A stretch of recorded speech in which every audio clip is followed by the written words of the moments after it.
ಇನ್ನು ಅಭಿಮನ್ಯು ಬಂತು. ಅಭಿಮನ್ಯು ಹಾಗೆ ನಟ್ಟಿಗೆ ಬಂದಂಗೆ ಒಂದು ಕೊಡ್ತು. ಅದರ ಹೈಟ್ ನೋಡಿದ್ರೆ ಇದ್ರದ್ದು ತಲೆ ಮೇಲೆ ಅದುಂಟು. ಹೈಟ್ ಅದರ ಹತ್ರ ಅಷ್ಟು ಬೇಗ ಸೊಂಡಿಲ್ ಹಿಡಿದು ಬಾಯಿಗೆ ತೆಗೆದು ಕಚ್ಚಿದ್ರೆ ಒಂದು ಸಣ್ಣ ಸಿಗ್ನಲ್ ಇದರಲ್ಲಿ. ಅಲ್ಲಿಗೆ ನಾಲ್ಕಂತ ಹೇಳಿ ಬಿಟ್ಟು ಆನೆ ಹಿಂದೆ ಸರಿತು. ಅಭಿಮನ್ಯು ಧೈರ್ಯವಂತ ಆನೆ, ಧೈರ್ಯನ ಕುಗ್ಗಿಸದಂಗೆ ಅದನ್ನ ಮೊದಲಿಂದ ನೋಡ್ಕೊಂಡು ಬಂದಿದ್ದಾರೆ.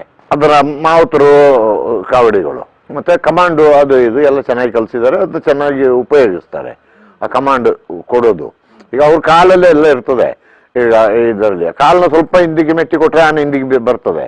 ಆ ಕಿವಿ ಹತ್ರ ತುಳಿದು ಬಿಟ್ರೆ ಆನೆ ಬೀಳ್ತದೆ. ಕಿವಿ ಹತ್ರ ತುಳಿದು ಬಿಟ್ರೆ ಆನೆ ಮುಂದಕ್ಕೆ ಹೋಗುತ್ತದೆ. ಮುಂದೆ ಶೋಲ್ಡರ್ ಹತ್ರ ಹಿಂದಕ್ಕೆ ಮೆಟ್ಟಿದ್ರೆ ಆನೆ ಮುಂದಕ್ಕೆ ಹೋಗಲ್ಲ, ನಿಲ್ತದೆ, ಇಲ್ಲ ಅಂದ್ರೆ ಹಿಂದಕ್ಕೆ ಜರೀತದೆ. ಅದೆಲ್ಲ ಅವ್ರ ಅವ್ರ ಕೈಯಲ್ಲಿರೋದು. ಸೊ ಅವರು ಅದನ್ನ ನಡೆಸುವಂತ ರೀತಿಯಲ್ಲಿ ಆನೆ ನಡೆದುಕೊಳ್ತದೆ. ಸೊ ಇವ್ರು ಕೊಡೋ ಸಿಗ್ನಲ್ಲು ಕರೆಕ್ಟ್ ಆಗಿರಬೇಕು. ಪ್ಲಸ್ ಆನೆ ಧೈರ್ಯದಲ್ಲಿ ನಿಲ್ತದೆ ಇದರಲ್ಲಿ. ಹಂಗೆ ಸುಮಾರು ಆನೆಗಳು ಇದ್ದಾವೆ. ಬಟ್ ಇದರಿಂದ ಇವರು ಏನ್ ಮಾಡ್ತಾರೆ, ಇವರು ಪುಕ್ಕಲರಾಗ್ಬಿಟ್ಟಾಗ ಆನೆನ ಎದುರಿಸ್ತಾರೆ. ಮಾವುತರು ಮೇಲೆ ಕೂತವರು ಅವ್ರಿಗೆ ಧೈರ್ಯ ತಾಕತ್ತು ಇರಬೇಕು, ನನ್ನ ಆನೆ ಮೇಲೆ ವಿಶ್ವಾಸ ಇರಬೇಕು, ಆನೆನ ಬಿಡಬಾರ್ದು, ಹಿಂದಕ್ಕೆ ತೆಗಿಬಾರ್ದು ಅಂತ ಅದೆಲ್ಲ ಇದಿರ್ತದೆ. ಸೊ ಆ ಇದರಲ್ಲಿ ಅದು ಆನೆನೂ ಅಷ್ಟೇ, ಅದು ಧೈರ್ಯಶಾಲಿ, ಅದು ಮುನ್ನುಗ್ಗುವಾಗ ಅದನ್ನು ಹಿಡಿಬಾರ್ದು, ಇವರು ಬಿಡ್ಬೇಕು ಅದನ್ನು. ಅವ್ರು ಬಿಡ್ತಾರೆ. ಇದರಲ್ಲಿ ಆ ಮ್ಯೂಚುವಲ್ ಅಂಡರ್ಸ್ಟ್ಯಾಂಡಿಂಗ್ ಇರಬೇಕು. ಮಾವುತನಿಗೂ ಆನೆಗೂ ವಿಶ್ವಾಸ ಇರಬೇಕು ಅಂತ. ಅಲ್ಲ ಅದೇ ಎಲ್ಲ ಕಾರ್ಯಾಚರಣೆಯಲ್ಲೂ ಈಗ ನೋಡಿ, ಈಗ ಮೊನ್ನೆ ಸಕಲೇಶ್ವರದಲ್ಲಿ ಆಗಲಿ, ಇಲ್ಲಿ ಆಗಲಿ, ಎಲ್ಲ ಕಾರ್ಯಾಚರಣೆಯಲ್ಲೂ ಅಷ್ಟೇ. ಈಗ ಕಾಡಾನೆ ಇದ್ದಂಗೆ ಈಗ ನಮ್ಮ ಕಾಲಲ್ಲಿರುವ ಆನೆ, ಈಗ ತಂದು ಕೂಡ ಹಾಕಿರುವ ಆನೆ ಸಮೇತ ಅಷ್ಟೇ ದೊಡ್ಡ ಆನೆ. ಸೈಜಲ್ಲಿ ತಗೊಂಡ್ರೆ ಕೋಡು ಒಂದೇ, ಇದು ಸ್ವಲ್ಪ ಸಣ್ಣ ಕೋಡಿದೆ, ಬಟ್ ಇದಕ್ಕಿಂತ ದೊಡ್ಡ ಕೋಡಿದ್ದ ಆನೆ ಅದ್ರ ಸಮೇತ ಅದು ಬೀಳೋದು ಅಂತ ಹೇಳಿದ್ರೆ ಅದು ಬೀಳ್ತದೆ. ಅದರ ಜೊತೆಯಲ್ಲಿ ಅದರ ಯುಕ್ತಿನೂ ಅದು ಉಪಯೋಗಿಸ್ಕೊಳ್ತದೆ. ಅಭಿಮನ್ಯು ಅದು ಮುಖ್ಯ. ಈಗ ಅದಕ್ಕಿಂತ ಸ್ವಲ್ಪ ದೊಡ್ಡ ಆನೆ ಅದಕ್ಕೆ ಎದುರು ಕೊಟ್ಟು ಬಿದ್ದು ಬಿಟ್ರೆ ಅದು ಏನ್ ಮಾಡ್ತದೆ ಅಂತ ಹೇಳಿದ್ರೆ, ಪ್ರಾಕ್ಟಿಕಲಿ ಒಂದು ಕೈಯಲ್ಲಿ ಅದು ಸೊಂಡಿಲ್ನೆಲ್ಲ ಹಿಡಿದಿರ್ತದೆ. ದೊಡ್ಡ ಆನೆದು ಸೊಂಡಿಲ್ನ ಅಕಸ್ಮಿತ ತಾಕತ್ತಲ್ಲಿ ಅವನೇನಾದ್ರೂ ಇವನ್ನ ಓವರ್ ಪವರ್ ಮಾಡ್ತೀನಿ ಅಂತ ಹೇಳಿದ್ರೆ ರಕ್ಕದೇಳಿ ಸೊಂಡಿಲ್ನ ತುದಿನ ಕಚ್ಚಿಬಿಡ್ತದೆ. ಸೊಂಡಿಲ್ ತುದಿನ ಅಲ್ಲಿ ಬಹಳ ಸೆನ್ಸಿಟಿವ್, ಅದು ಟಿಪ್ಪು ಇದರಲ್ಲಿ ಬಹಳ ಪೇನ್ ಆಗ್ತದೆ. ಅಲ್ಲೇ ಸೆನ್ಸರಿ ಇರೋದು, ವಾಸನೆ ತೆಗೆಯೋದು, ಇದು ಮಾಡೋದು ಎಲ್ಲ ತೆಗಿತದಲ್ಲ. ಆ ಟಿಪ್ಪು ಒಳಗಿನ ಭಾಗ ಮ್ಯೂಕಸ್ ಮೆಂಬ್ರೇನು. ಆ ಮ್ಯೂಕಸ್ ಮೆಂಬ್ರೇನಿಗೆ ಪೇನ್ ಆಯ್ತು ಅಂದ್ರೆ ಸಣ್ಣ ಸೂಜಿಯಲ್ಲಿ ಚುಚ್ಚಿದ್ರು ಬಿಟ್ಬಿಡ್ತದೆ, ಅದು ಅಷ್ಟು ಸೆನ್ಸಿಟಿವ್. ಸೊ ಹಾಗೆ ಇದು ಆ ಸೊಂಡಿಲ್ನ ಹಿಡಿದು ಕಚ್ಚಲಿಕ್ಕೆ ರೆಡಿ ಇರ್ತದೆ ಅಭಿಮನ್ಯು. ಅದ್ರ ಕೈ ಆ ಸೊಂಡಿಲ್ ಹತ್ರ ಇರ್ತದೆ. ಮುಂದಿನ ಆನೆದು ಅದಕ್ಕೆ ಗೊತ್ತಿರಲಿಲ್ಲ, ಅದಕ್ಕೆ ಮೇಲೆ ಬೀಳೋ ಲೆಕ್ಕದಲ್ಲಿ ಇರ್ತದೆ. ಬಟ್ ಇವನು ರೆಡಿ ಇರ್ತಾನೆ, ಅಕಸ್ಮಿತ ನನಗೆ ಆದ್ರೆ ನಾನು ಇಮಿಡಿಯೇಟ್ ಯಾವ ರೀತಿ ಆಕ್ಟ್ ಮಾಡಬೇಕು ಅಂತ. ಸೊ ಅದೊಂದು ಯುಕ್ತಿ, ಆ ಯುಕ್ತಿ ಸಮೇತ ಅದರ ಹತ್ರ ಇದೆ ಸ್ವಲ್ಪ. ಅದೊಂದು ಆ ನ್ಯಾಕ್ ಹೇಗೆ ಅವನ್ನ ನಾನು ಸದೆ ಬಿಡಿಬೇಕು ಅಂತ ಹೇಳೋದು ಆ ಧೈರ್ಯದಿಂದ ಮುನ್ನುಗ್ತದೆ. ಸೊ ಹಂಗೆ ಸುಮಾರು ಆನೆಗಳಿದ್ದಾವೆ ಇತ್ತು. ಬಟ್ ಎಲ್ಲ ಮಾವುತರು, ಹಳೆ ಜಮಾನದಲ್ಲಿ ಮಾವುತರು ಇದ್ರು. ಇವೆಲ್ಲ ಈ ತಾಕತ್ತದ ಆನೆಗಳು, ನಾಗರಹೊಳೆ ವನವೀರ ಅಂತ ಇತ್ತು, ಎಲ್ಲ ಬೀಳುವಂತ ಆನೆಗಳೇ, ಯಾವುದು ಕಡಿಮೆ ಏನಿಲ್ಲ.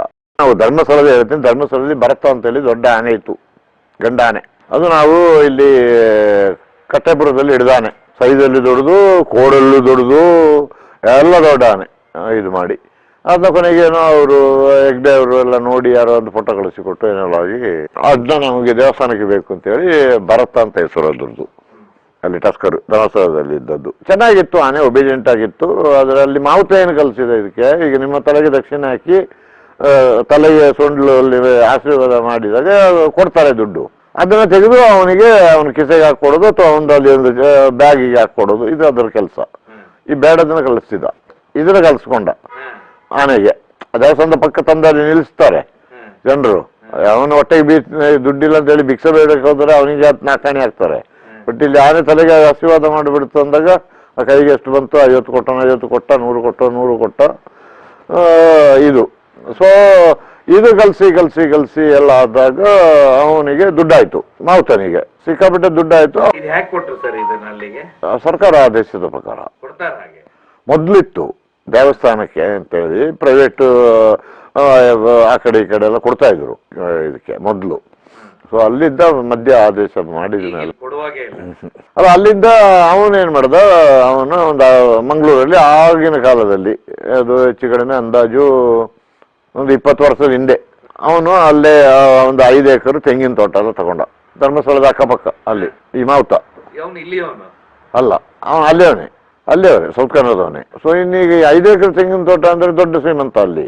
5 ಎಕರೆ ದೊಡ್ಡ ಇದರಲ್ಲಿ ದುಡ್ಡು ಬರ್ತಾ ಇರುವಾಗ ಅಂತ ದುಡ್ಡಿದ್ರೆ ಈ ಆನೆ ವಸೂಲು ಮಾಡಿ ಕೊಡೋದು ದಕ್ಷಿಣೆ. ಈ ದಕ್ಷಿಣದ ದುಡ್ಡಲ್ಲಿ 5 ಎಕರೆ ತಗೊಂಡಾಗ ಮನೆಯಲ್ಲಿ ಹೆಂಗಸರೆಲ್ಲ ಶುರು ಮಾಡ್ತಾರಲ್ಲ, ಒಂದು ಜೀಪ್ ತಗೊಂಡಿದ್ದಾನೆ, ಎಲ್ಲ ತಗೊಳ್ತಾನೆ, ಇನ್ನು ನೀನು ಇಲ್ಲಿ ಆನೆ ಕೆಲಸ ಮಾಡೋದು ಸರಿ ಇಲ್ಲ ಅಂತ. ಸೊ ಒಂದು ಸ್ಟ್ಯಾಂಡರ್ಡಿಗೆ ಕಡಿಮೆ ಆಯ್ತು. ಸೊ ಈಗ ಏನ್ ಮಾಡೋದು, ಈಗ ಬೇರೆ ದಾರಿ ಇಲ್ಲ. ಈಗ ಆನೆನ ಹೆಂಗೆ ಆದ್ರೂ ಕೆಡಿಸ್ಬೇಕು, ಇವನು ಬಿಟ್ಟು ಹೋಗ್ಬೇಕು. ಈಗ ಆನೆ ನನ್ನ ಸೇರಿಸ್ಕೊಳ್ತಾ ಇಲ್ಲ ಅಂತ ಹೇಳಬೇಕು, ನನ್ನ ಹತ್ರ ಸೇರಿಸ್ಕೊಳ್ಳೋದಿಲ್ಲ, ಅದರಿಂದ ನನಗೆ ಆನೆ ಕೆಲಸ ಮಾಡ್ಲಿಕ್ಕೆ ಆಗೋದಿಲ್ಲ ಅಂತ. ಹಾಗೆ ಇವನು ಏನೋ ಅದಕ್ಕೆ ಏನೆಲ್ಲ ತೊಂದರೆ ಯಾವ ರೀತಿಯಲ್ಲಿ ಕೊಡ್ತಾ ಇದ್ದ ಅಂತ ಯಾರಿಗೇನು ಅಬ್ಸರ್ವೇಷನ್ ಆಗಲಿಲ್ಲ. ಯಾವುದೋ ಒಂದು ಉತ್ಸವನ ಎಂತೊಂದು ಬಂತಲ್ಲಿ ಧರ್ಮಸ್ಥಳದ, ಎಕ್ಸಾಕ್ಟ್ ನನಗೆ ಈಗ ನೆನಪು ಬರ್ತಾರೆ. ಯಾವುದೋ ಒಂದು ಅಟ್ರಾಸಿಟಿ, ತುಂಬಾ ಜನ ಸೇರಿದ್ದಾರೆ ಇದರಲ್ಲಿ. ವೀರೇಂದ್ರ ಹೆಗ್ಗಡೆಯವರು ಇದರಿಂದ ಬರುವಾಗ ಇವನು ಅದಕ್ಕೆ ತಿವಿದ್ನೋ ಏನ್ ಮಾಡಿದ್ನೋ ಗೊತ್ತಿಲ್ಲ. ಅವ್ರ ಮನೆಯಿಂದ ಅವರು ದೇವಸ್ಥಾನಕ್ಕೆ ಬರುವಾಗ ಇವನು ಎಂತ ಮಾಡಿದ್ದಾನೆ ಗೊತ್ತಿಲ್ಲ, ಆನೆ ಇವನ್ನ ಓಡಿಸ್ಕೊಂಡು ಹೋಗಿದೆ ಮಾವುತನ. Full crowd. ಅದೇನೋ ಯಾರಿಗೆ ಏನೂ ಆಗ್ಲಿಲ್ಲ, ಪುಣ್ಯಕ್ಕೆ ಇವರು ಕರ್ಕೊಂಡು ಓಡಿದ್ದಾರೆ ಅದ್ರ ಹಿಂದೆ ಬರ್ತಾ ಅಂತ ವೀರೇಂದ್ರ ಹೆಗ್ಗಡೆ ಅವರು ಪರಿಚಯ ಹೌದು, ಸುಮಾರು ವರ್ಷದಿಂದ ಇದ್ದದಲ್ಲ. ಅವ್ರು ಬಂದದಕ್ಕೆ ಇದು ಕೊಡೋದು, ಪ್ರಸಾದ ಕೊಡೋದು, ಇದು ಕೊಡೋದು ಎಲ್ಲ ಇದು ಮಾಡ್ತಾರೆ ಇದರಲ್ಲಿ. ಬರೀ ಅವನ್ನೇ ಅಷ್ಟು ಕ್ರೌಡಲ್ಲಿ ಅದರಲ್ಲಿ ಹೋಗಿ ಅವ್ರದ್ದೊಂದು ಧರ್ಮಸ್ಥಳ ನಿಮಗೆ ಚೆನ್ನಾಗಿ ಗೊತ್ತಲ್ಲ. ಮುಂದೆ ಆ ಕಡೆ ಹೋದಾಗ ಅಲ್ಲಿ ಅವ್ರದ್ದೊಂದು ಹಳೆ ವಿಂಟೇಜ್ ಕಾರ್ ಎಲ್ಲ ಇಟ್ಟಿದ್ದಾರೆ, ಮ್ಯೂಸಿಯಂ. ಅದು ದಾಟಿ ಇನ್ನು ಮುಂದಕ್ಕೆ ಹೋದಾಗ ಒಂದು ಹೊಳೆ ಇದೆ ಅಲ್ಲಿ ಸಣ್ಣ ಇದು.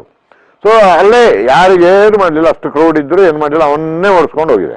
ಇವರು ಇದ್ದೇ ಓಡಿದ್ದಾರೆ ವೀರೇಂದ್ರ ಹೆಗ್ಗಡೆ ಅವರು. ಬರತಾ ಮಿತ್ತು ತೂಡು ಅಂತ ಹೇಳ್ಕೊಂಡು, ಮಿತ್ತು ತೂಡು ಹಿಂದೆ ನನ್ನ ನೋಡು, ಹಿಂದೆ ತಿರುಗಿ ನನ್ನ ನೋಡು ಅಂತ ಪಿರ ತೂಲ ಅಂತ ತಗೊಂಡು ಇವರು ಓಡಿದ್ದಾರೆ ಪಾಪ.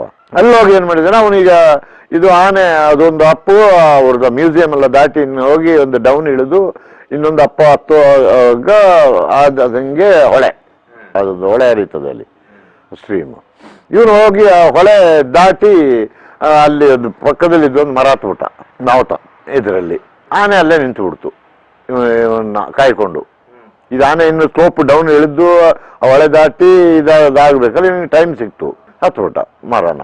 ಅಲ್ಲಿಂದ ಅವನು ಇದಾಗಿದೆ. ಇವರು ಆನೆ ಸುಮ್ಮನೆ ಇದೆ, ಇವರಿಗೆ ಏನು ಮಾಡಲಿಲ್ಲ. ವೀರೇಂದ್ರ ಹೆಗ್ಗಡೆ ಅಲ್ಲಿ ನಿಂತು ಕೊನೆಗೆ ಬೆಲ್ಲಾಗಿಲ್ಲ ಅದು ಇದೆಲ್ಲ ಕೊಟ್ಟಿದ್ದಾರೆ, ಎಲ್ಲ ಮಾಡಿದ್ದಾರೆ. ಆದರೆ ಆನೆ ಅಲ್ಲಿಂದ ಕದಲಿಲ್ಲ. ಅವನು ಇಳಿಲಿ, ಎಷ್ಟೊತ್ತು ಕಾಯ್ತಾನೆ, ಇಳಿತಾನೆ ಅವನು ಮರದ ಮೇಲೆ ಅಂತ ಯಾರಿಗೂ ಏನು ಮಾಡಿಲ್ಲ.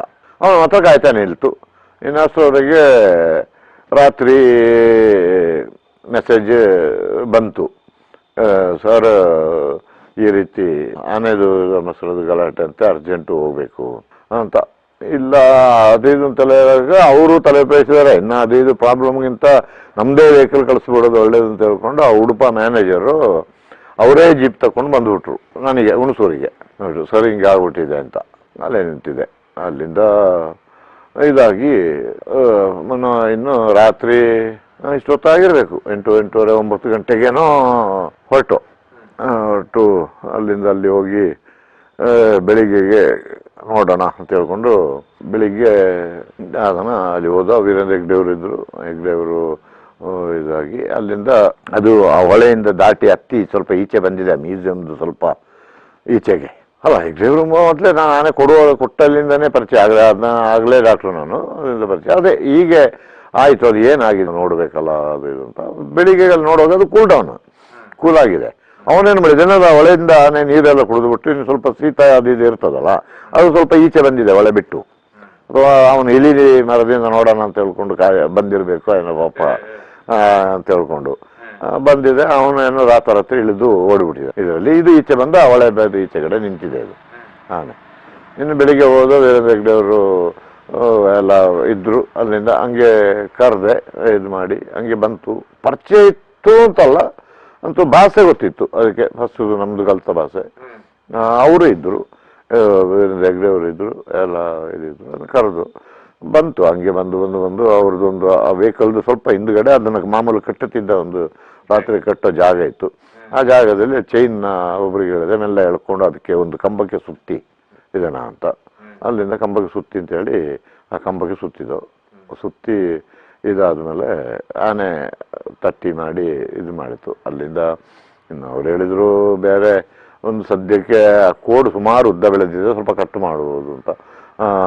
ನಾನು ಹೇಳಿದೆ ಸರ್, ಇಲ್ಲ ಯಾರ್ದಾದ್ರು ಒಂದು ಇಲ್ಲಿ ಪಕ್ಕದ ನಿಮ್ಮ ಫಾರೆಸ್ಟ್ ಆಫೀಸರ್ಸ್ ಯಾರಾದರೂ ಒಂದು ರೇಂಜ್ ಫಾರೆಸ್ಟ್ ಆಫೀಸರ್ ಯಾರಾದರೂ ಇರಬೇಕು, ಕಸ್ಟಡಿ ಅವ್ರಿಗೆ ಕೊಡಬೇಕು ಟಸ್ಕನ್ನ.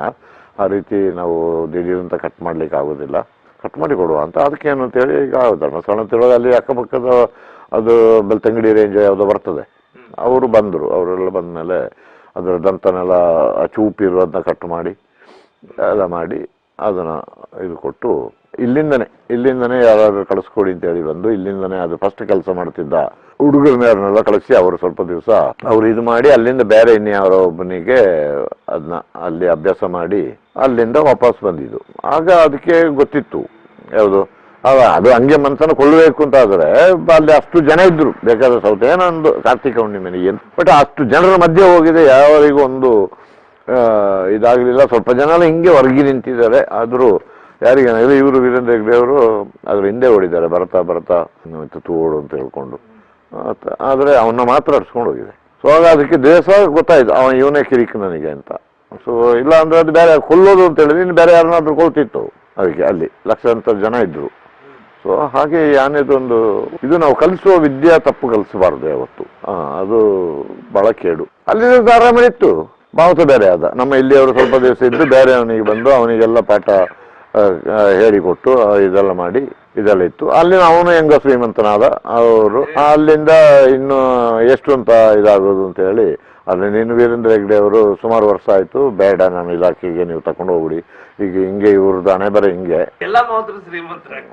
ಈ ಜನರಿಗೆ ತರ ಇಲ್ಲ. ಪಾಪದವನಿಗೆ ಹೊಟ್ಟೆಗೆ ಅನ್ನ ಇಲ್ಲ ಅಂದ್ರೆ 10 ರೂಪಾಯಿ ಕೊಡ್ಲಿಕ್ಕೆ ಹೋಗಿ ಸಿಗಿಲ್ಲ. ಆನೆ ತಲೆಗೆ ಕೈ ಮುಟ್ಟಿಬಿಟ್ರೆ ದುಡ್ಡು ಕೊಡ್ತಾರೆ. ಇದು ಜನರ ತಪ್ಪ ಯಾರ ತಪ್ಪು? ಸೊ ಅವನಿಗೆ ಆ ದುಡ್ಡು ಬರೋದೋಗಿದ್ರೆ ಇವು ದೇವಸ್ಥಾನದಲ್ಲಿ ಊಟ, ದೇವಸ್ಥಾನದಿಂದ ಸಂಬಳ ಎಲ್ಲ ಬರ್ತಿತ್ತು, ಬದುಕ್ತಿದ್ದ ಅವನು ಚೆನ್ನಾಗಿ. ಈ ಅತಿಯಾಸೆ ಗೆತಿಗೆ ಹಿಡಿದು ಮಾರ್ಗಕ್ಕೆ ಹೋಗ್ತದೆ ಅಂತ 2 ಜನ ಅಲ್ಲಿಂದ ಇನ್ನು ಅವರೇ ಬೇಡ ವಾಪಸ್ ನೀವು ಇಲಾಖೆಗೆ ತಕೊಂಬಿಡಿ ಅಂತೇಳಿ ಅವರು PCCF ಬರೆದು ಅವರು PCCF ಇಂದ ಪುನಃ ಆದೇಶ ಬಂತು. ಪುನಃ ನಾನೇ ಹೋಗಿ ಅದನ್ನ ವಾಪಸ್ ತಗೊಂಡು ಬಂದೆ.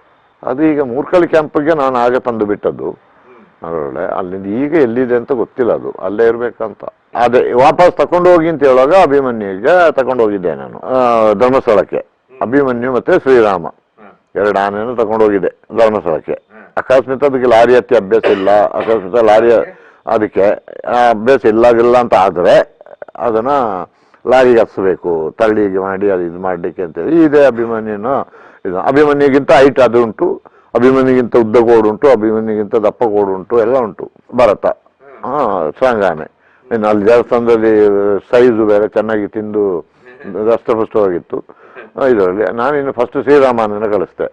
ಲಾರಿ ಎಲ್ಲ ಬಂತು, ಲಾರಿ ಇದು ಮಾಡಿ ಇದು ಮಾಡಿ ಹೆಂಗೆ ಒದ್ದಾಡಿದ್ರು ಕಾಲಿಡೋಲ್ಲ ಲಾರಿಗೆ. ಭರತ ಇದು ಮಾಡಿ ಅದು ಇದು ಅಂತ ಒದ್ದಾಡಿ ಮಾಡಿ ಇಡಕ್ಕಾಗೋದಿಲ್ಲ. ಈ ಶ್ರೀರಾಮನೆ ತಳ್ತಾ ಇತ್ತು, ನೋಡಿ ಅದು ಇದಕ್ಕೆ ತೆಗೆದು ಶ್ರೀರಾಮನಿಗೆ ಒಂದು ಹೊಡೆದು ಬಿಡ್ತು. ಭರತ ಸಿಟ್ಟು ಬಂದು ಅದು ಹೊಡಿತು. ಇದರಲ್ಲಿ ಇನ್ನೊಂದು ಇದಕ್ಕೆ ಲಾರಿಗೆ ಹೊಡಿತು. ಆ ಲಾರಿದು ಬಾಡಿ ಸೈಡ್ ಆ ಬಾಡಿ ಮುರಿದೋಯ್ತು. ಇದರಲ್ಲಿ ಇನ್ನೆಂತ ಮಾಡೋದು, ಪುನಃ ಗಲಾಟೆ ಹೆಚ್ಚು ಶುರು ಮಾಡಿಬಿಟ್ಟು ಲಾರಿನ ತಲೆ ಕೊಟ್ಟು ತಳ್ಳುವಂಗೆ ಇದು ಮಾಡೋಕೆ ಎಲ್ಲ ಶುರು ಮಾಡ್ಬಿಡ್ತು. ಸಿಟ್ಟು ಬಂದ್ಬಿಡ್ತು ಅದಕ್ಕೆ. ಇದರಲ್ಲಿ ಇನ್ನಾಗ ಬೇಗ ಅಭಿಮನ್ಯುನ ಕಳಿಸಿದೆ. ಅಲ್ಲೇ ಇತ್ತದು, ಅದನ್ನ ಬೇರೆ ದೂರದಲ್ಲಿ ನಿಲ್ಸಿದ್ದೆ. ಫಸ್ಟ್ ಶ್ರೀರಾಮನನ್ನು ಕಳಿಸಿದೆ.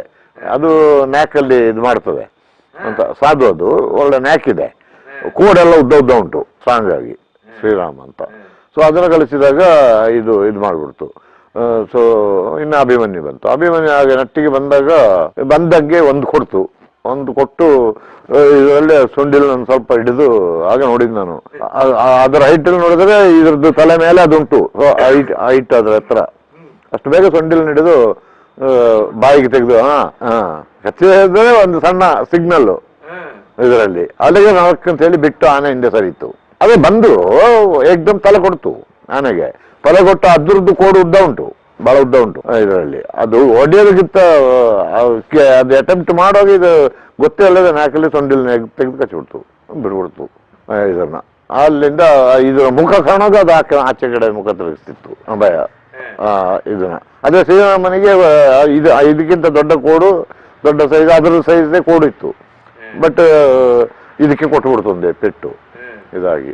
ಅಲ್ಲಿಂದ ಕೊನೆಗೆ ಆಗೋದಿಲ್ಲ ಅಂತ ಹೇಳಿ ಇನ್ನೊಂದು ಲಾರಿ ತರಿಸಿ ಆಯ್ತು, ಅದು ಬಾಡಿ ಮುಗಿದಿತ್ತು. ಇನ್ನೊಂದು ಬಾಡಿದು ಲಾರಿನೂ ಅಷ್ಟೇ ತಳ್ಳಕ್ಕೆ ಇದು ಮಾಡೋದು, ದೂಕೋದು, ಇದು ಮಾಡೋದು ಬಿಟ್ಟು ಲಾರಿ ಹತ್ತಲಿಲ್ಲ. ಇನ್ನು ಕೊನೆಗೆ ಬೇಡ, ಇನ್ನು ಒದ್ದಾಡಿಸೋದು ಬೇಡ, ಇನ್ನು ನಡ್ಕೊಂಡೇ ತಕೊಂಡು ಹೋಗ್ಬಿಡೋದು ಅಂತೇಳಿ ಅಲ್ಲಿಂದ ಧರ್ಮಸ್ಥಳದಿಂದ ಅಡ್ಡ ದಾರಿಯಲ್ಲಿ ಸುಬ್ರಹ್ಮಣ್ಯದಿಂದ ಇಲ್ಲಿ ಬಂದು ಸುಬ್ರಹ್ಮಣ್ಯದಿಂದ ಮುಂದೆ ನಮ್ಮ ಕೊಡಗು ಬಾರ್ಡರ್ ಒಂದು ಊರು ಬರ್ತದೆ. ಅಲ್ಲಿ ಸುಬ್ರಹ್ಮಣ್ಯದಿಂದನೇ ಸ್ವಲ್ಪ ಮುಂದಕ್ಕೆ ಒಳಗಿಂದ ದಾರಿಗೆ ಬಂದಾಗ ಕೊಡಗು ಬಾರ್ಡರ್ ಒಂದು ವಿಲೇಜ್ ಇದೆ, ಅಲ್ಲಿ ಫಾರೆಸ್ಟ್ ಆಚೆ ಅಂಡು. ಇದು ಇಲ್ಲಿ ಬಂದು ಅದು ಇಲ್ಲಿಗೆ ಬರ್ತದೆ, ಗಾಳಿಬೀಡಿಗೆ ಬಂದು ಸೇರ್ತದೆ, ಅಡ್ಡ ರಸ್ತೆ ಮಡಿಕೇರಿ ಗಾಳಿಬೀಡಿಗೆ. ಅಲ್ಲಿಂದ ಕಾಡು ಮಧ್ಯದಲ್ಲಿ, ಫಾರೆಸ್ಟ್ ಮಧ್ಯದಲ್ಲಿ ರೋಡ್ ಇದೆ. ಅದು ಕಚ್ಚಾ ರೋಡ್ ಅಂದ್ರೆ ಮೆಟಲ್ ಅಲ್ಲ, ಫಾರೆಸ್ಟ್ ಒಳಗಡೆ ರೋಡು. ನಡೆಸ್ಕೊಂಡೇ ತಗೊಂಡು ಬಂದಿದ್ದು. ಅಲ್ಲಿಂದ ಸುಬ್ರಹ್ಮಣ್ಯದ ಹತ್ರ ಅಲ್ಲಿ ಒಂದು ಆಲ್ಟ್ ಮಾಡಿಬಿಟ್ಟು ಅಲ್ಲಿಂದ ಹೊರಡಿಸಿ ಗಾಳಿಬೀಡಲ್ಲಿ ಒಂದು ಆಲ್ಟ್ ಮಾಡಿಸಿ ಅಲ್ಲಿಂದ ಬೆಳಿಗ್ಗೆ ಅರ್ಲಿ ಮಾರ್ನಿಂಗ್ ಮಡಿಕೇರಿ ಟೌನ್ ಮಧ್ಯ ನಡೆಸ್ಕೊಂಡು ಹಂಗೆ ಶುಂಠಿಕೊಪ್ಪ ಇಲ್ಲಿ ಚಟ್ಟಳಿಗಾಗಿ ಬಂದು ಹಿಂಗೆ ಅಡ್ಡ ಬಂದು 3 ಆನೆಗಳು ನಡ್ಕೊಂಡೇ ಬಂತು.